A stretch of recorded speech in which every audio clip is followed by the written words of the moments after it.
Good evening. My name is Albert Frost, CEO of Reality Check, the soon-to-be first animated news outlet dedicated to objective news reporting for the American people, here to deliver this message. On Friday, July 13, 2018, our United States intelligence agencies confirmed with damning evidence that Russia interfered in our 2016 elections. The facts are this. The Mueller investigation has brought forth 119 criminal charges against 32 individuals and 3 companies.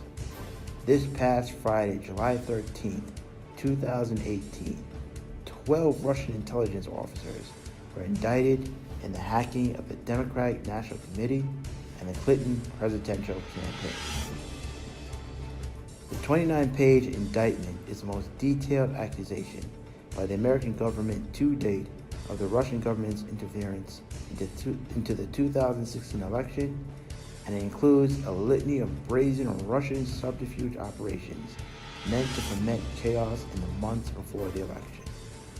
From phishing attacks to gain access to Democratic operatives, to money laundering, to attempts to break into state election boards, the indictment details a vigorous, complex effort by Russia's top military intelligence service to sabotage the campaign of Trump's Democratic rival, Hillary Clinton. Let us be clear about this. The hacking and interference of the elections in 2016 was not only an act of war against our country, it was the equivalent to if Russia hacked every single power grid within the United States and shut them down. Imagine the chaos that would have occurred if that happened. With all of this damning evidence submitted by our intelligence agencies, which is comprised of dedicated men and women, Americans who work tirelessly day and night at the risk of their own lives, never to be acknowledged in the pursuit of keeping this country safe, our President of the United States in Helsinki, Finland, both discredited our intelligence agencies and brought great shame to the United States of America by metaphorically dropping a knee to the Russian President, Vladimir Putin. We here as Americans at Reality Check find these actions by President Trump both embarrassing and disgraceful. We find the silence of the Republican Party leaders in regards to these actions and performance both embarrassing and disgraceful. We also find the Democratic Party leaders refusing to use words such as traitor and treason also embarrassing and disgraceful. Let us be clear. This is not the United States of the Republicans. This is not the United States of the Democrats. This is also not the United States of the Independents. This is the United States of America. We may not be able to agree on many issues, but an attack on one of us is an attack on all of us.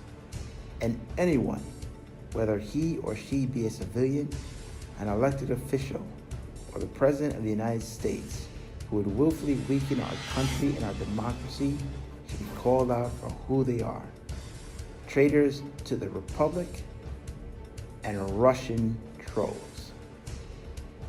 People going forward who would shout and text words such as fake news or call the press the enemies of the state should be called out for who they are: traitors of the Republic and Russian trolls. After these events, we as Americans are officially in a fight for the soul of this country. It is time for fellow Americans to decide what type of blood is running through their veins. Is it the color of their party, or is it the colors of their country? Are we the United States of America, the country that not only won our independence and later became the pivotal force that helped our allies win World War II against a tyrannical regime? Are we still the unstoppable superpower and leader of the free world that promotes truth, justice, and the American way?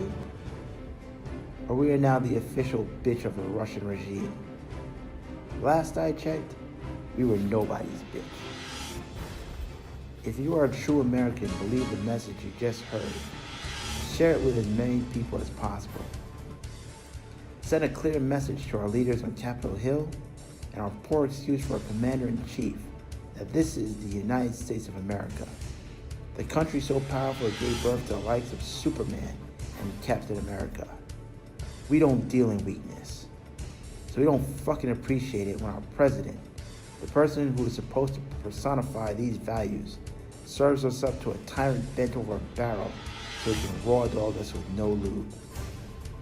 Thank you for watching and tuning in to this special reality check. Once again, like and share. Let us know if you'd like to see more videos like this.